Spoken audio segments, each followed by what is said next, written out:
Bismillahirrahmanirrahim. Selamat bergabung di channel Tadarus Kuantum, channel yang khusus membahas kuantum dan seluk-beluknya.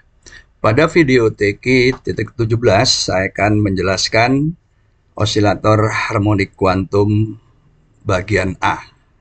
Sebelumnya kita sambut terlebih dulu keputusan PBB yang menetapkan tahun 2025 ini sebagai Tahun Internasional Sains dan Teknologi Kuantum dengan cara ikut menyemarakkan, memasyarakatkan, syukur jika mau mengembangkan teori kuantum.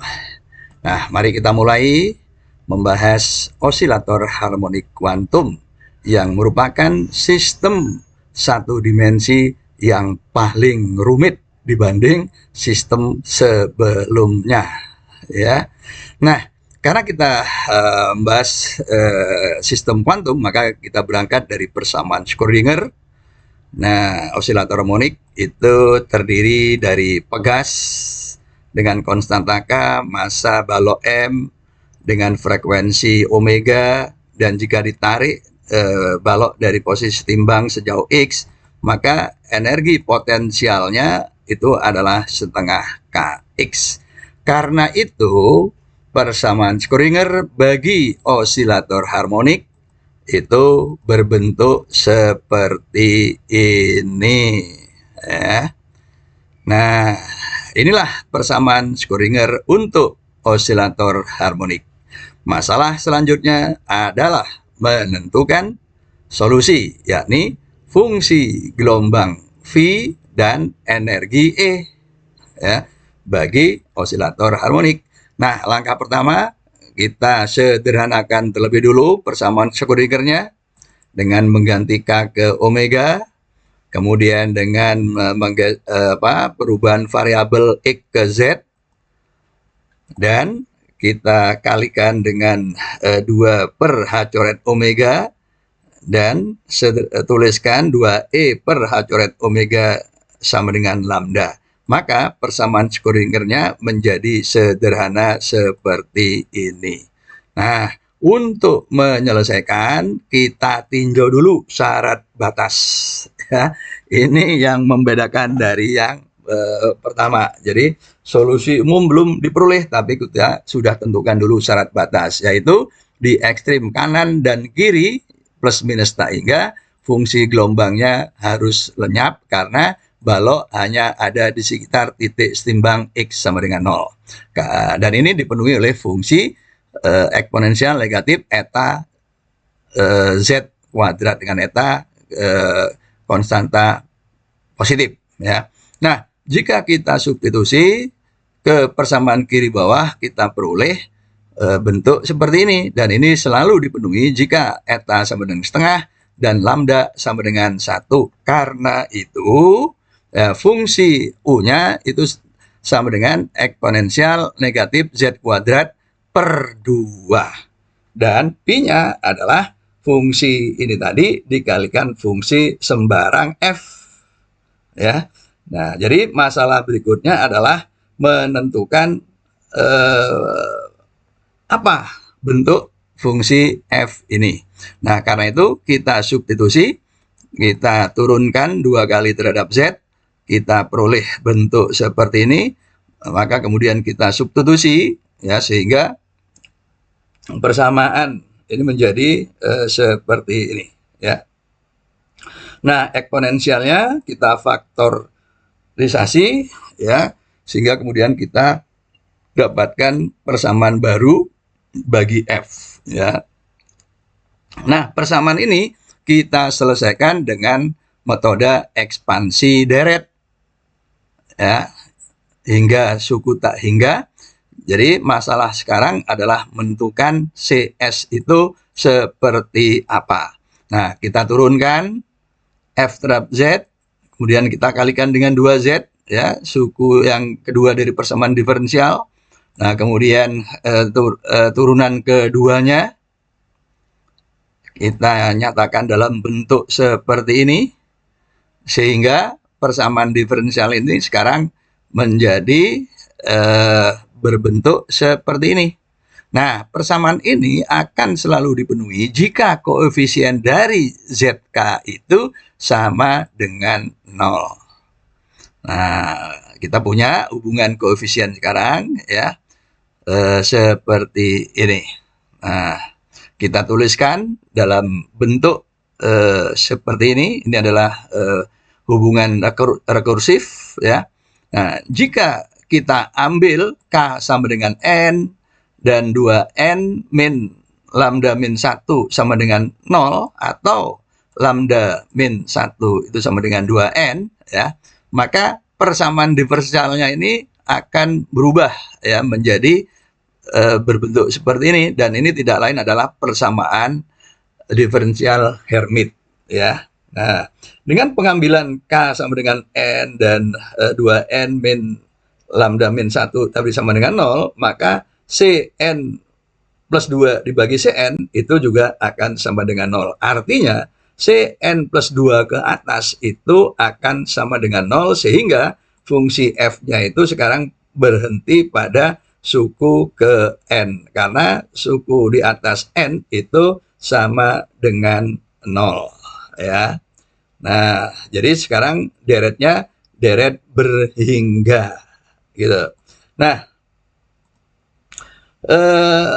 kembali pada hubungan rekursif CK plus 2 CK tadi ya, dengan lambda min 1 itu tadi sama dengan 2N, maka jika kita tuliskan dalam bentuk seperti ini dan kita ambil bahwa K plus 2 sama dengan N, maka kita peroleh ya hubungan antara Cn min 2 dan Cn.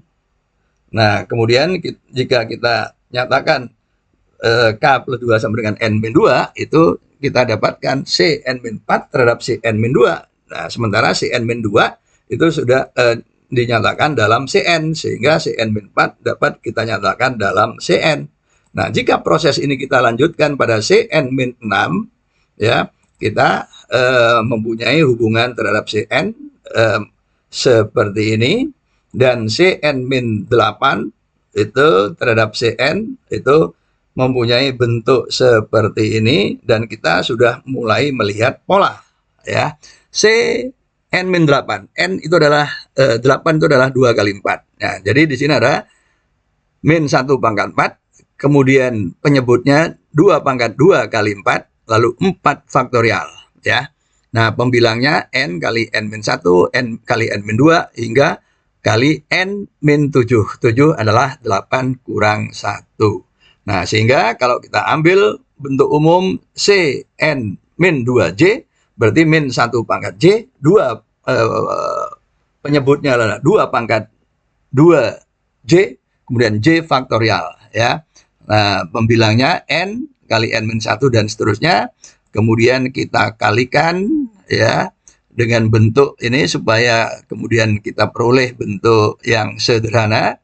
Membilangnya itu sama dengan n faktorial ya, dan penyebutnya juga sederhana. Nah, dengan bentuk ini sekarang kita siap substitusi ke dalam bentuk f. Sebelumnya kita tuliskan dulu dalam ekspansi terbalik seperti ini. Nah, sekarang Cn min 1 hingga C0 kita nyatakan dalam Cn. Nah, bentuknya seperti ini. Nah, berhenti di n besar. N besar itu sama dengan n per 2 jika n kecil genap, n min 1 per 2 jika n kecil itu ganjil. Nah, jika kita ambil Cn sama dengan 2 pangkat n, maka Fz itu berbentuk seperti ini, dan ini tidak lain adalah polinom Hermite. Ya. Nah, bentuk eksplisitnya H0 ya, berarti J-nya itu sama dengan 0. Nah, ini sama dengan 1. H1, N kecil sama dengan 1, N besar sama dengan 0, J-nya juga sama dengan 0, kita peroleh bentuk 2Z.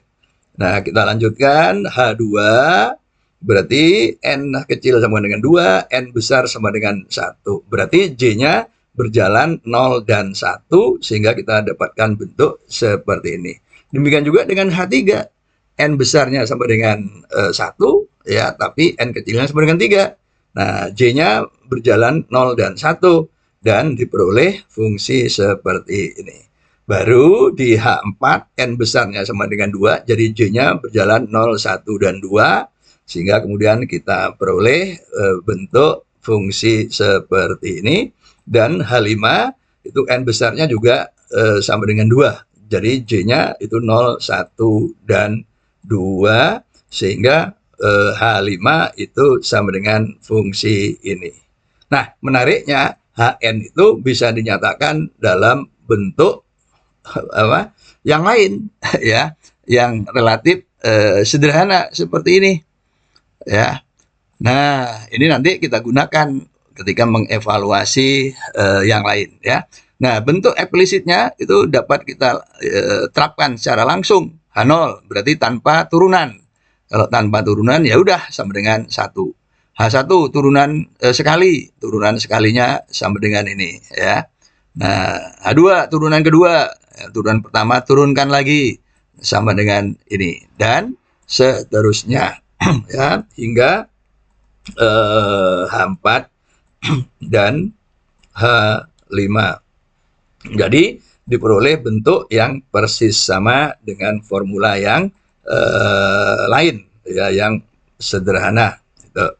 Nah, jadi itulah 6 polinom Hermit yang kurvanya, grafiknya diberikan oleh gambar berikut. Jadi yang merah itu N sama dengan 0 tanpa titik potong di sumbu X. Kemudian ini N sama dengan 1, itu dengan 1 titik potong di sumbu X, yaitu di X sama dengan 0. Kemudian ini N sama dengan 2, 2 titik potong di sumbu X. Ini N sama dengan 3, 3 titik potong di sumbu X, ini N4, ini N5, dan seterusnya. Nah, itu grafik polinom Hermit. Nah, fungsi gelombang Pi-nya itu adalah perkalian dari polinom Hermit dikali dengan eksponensial negatif Z kuadrat per 2. Ya, dan NN itu adalah konstanta normalisasi. Ya. Jadi ini kita normalisasi. Nah, sekarang kita nyatakan dalam polinom Hermit. Nah, kita tahu polinom Hermitnya itu real, karena itu kompleks konjugatnya sama dengan fungsi itu sendiri. Nah, untuk menghitung integral kanan, kita gunakan persamaan diferensial Hermit ya, seperti ini.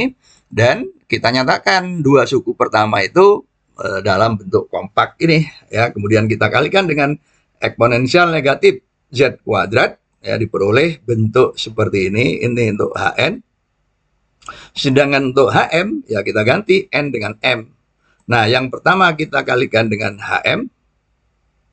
Yang kedua kita kalikan dengan Hn. Kemudian kita kurangkan. Kita peroleh bentuk seperti ini. Nah, dua suku pertama ya itu dapat kita nyatakan dalam satu turunan seperti ini. Nah, ini. Nah, bentuk ini akan memberi keuntungan kalau kemudian kita integralkan. Sehingga hasil integralnya adalah suku di dalam kurung kurawal ya, dengan syarat batas atas dan bawah. Nah, kemudian suku keduanya adalah integral yang kita cari ya. Nah, suku pertama, karena di ruas kirinya itu ada fungsi eksponensial negatif Z kuadrat, maka untuk Z sama dengan tak hingga dan min tak hingga, maka suku ini akan sama dengan 0. Ya. Nah, itu. Nah, dengan demikian, suku kedua itu juga sama dengan 0. Ya. Nah, ketika N tidak sama dengan M, maka integral inilah yang sama dengan 0. Nah, ketika M sama dengan N, berarti integralnya itu adalah Hn kuadrat. Ya, dan itu tidak 0. Dan untuk mengevaluasi kita gunakan bentuk yang lain dari polinom Hermit tadi ya, yang seperti ini. Nah, untuk satu suku saja. Nah, itu kemudian eksponensial min Z kuadrat kalikan eksponensial Z kuadrat itu akan melenyapkan ya. Kemudian faktornya kita keluarkan. Nah, selanjutnya ya, integral itu kita tuliskan dalam bentuk seperti ini ya. Nah, integral suku pertama itu ya, itu adalah yang di dalam tanda kurung itu. Nah, jika kemudian kita substitusi batas atas maupun bawah, karena ada fungsi eksponensial negatif Z kuadrat, maka hasilnya itu pasti 0. Ya. Sehingga kemudian tinggal suku kedua akan seperti ini. Ya. Nah, di sini ada turunan terhadap Hn. Maaf, ini nanti akan saya jelaskan pada video berikutnya. Jadi turunan Hn itu sama dengan 2N kali Hn-1. Ya. Nah, jadi sekarang hasilnya akan seperti ini. Nah, ini ada pola yang menarik ya, yang ya seperti ungkapan rekursif juga. Ini N, kemudian N plus 1, ya, kemudian dari 1 ke 2N, turunan Dn dxn menjadi Dn-1 dx, dz n-1, ya. Kemudian Hn menjadi Hn-1. Nah, maka jika integral ini kita lakukan dengan hal yang serupa, maka akan kita dapatkan ini, ya. Nah, ini pola nih. Jadi sekarang pangkat min satunya menjadi n plus 2, gitu. Kemudian ada 2 kali n-1. Nah, kemudian turunannya turun menjadi n-2. Kemudian fungsinya juga menjadi Hn-2, begitu. Nah, kemudian jika kita lanjutkan, maka min satunya pangkat n-3, ya, 2 pangkat 3, lalu n-2, dan turunannya n-3, Hn-3. Jika turunan kita lakukan n kali, ya, berarti pangkatnya adalah min 1 pangkat n plus n, 2n, jadi sama dengan 1, 2 pangkat n, lalu n faktorial, dan turunannya itu turunan ke 0, jadi tidak diturunkan, hanya adalah n min n, itu adalah H0, ya, dan itu sama dengan 1, dan integralnya itu sama dengan akar pi, ya. Nah, dengan demikian, nah, integral ini sama dengan itu, ya, sehingga dari normalisasi tadi n kuadrat, ya, itu ini akan sama dengan 1, sehingga n-nya itu berbentuk seperti ini. Kita substitusi pada fungsi gelombang Pn, ya, bentuk akhirnya itu seperti ini, ya. Nah, dan memenuhi ortonormalitas, ya. Jadi produk skalar Pn itu akan sama dengan delta Mn, ya. Nah, kemudian energinya itu diberikan oleh hubungan ini tadi, sehingga En itu sama dengan N plus setengah kali H coret omega. Contoh, keadaan dasarnya seperti ini, energinya H coret omega per 2, kemudian keadaan tereksitasi pertamanya itu seperti ini, dan energinya itu seperti ini. Nah, inilah osilator harmonik kuantum, ya, yang kurva fungsi dan energinya diberikan oleh bentuk seperti ini. Nah, untuk n sama dengan 0, ini V0 fungsi keadaan dasar, ini energinya. Ini fungsi keadaan tereksitasi pertama, ini energinya. Ini fungsi tereksitasi kedua, ini adalah energinya. Fungsi tereksitasi ketiga, ini energinya. Fungsi gelombang tereksitasi keempat, ini energinya. Fungsi gelombang tereksitasi kelima, ini energinya. Ya, itulah osilator harmonik sebagai sistem kuantum satu dimensi yang relatif paling rumit, ya, dibanding sistem sebelumnya, dan mempunyai banyak penggunaan atau terapan di dalam sistem-sistem yang akan datang. Terima kasih, insya Allah kita bertemu kembali di video berikutnya. Salam.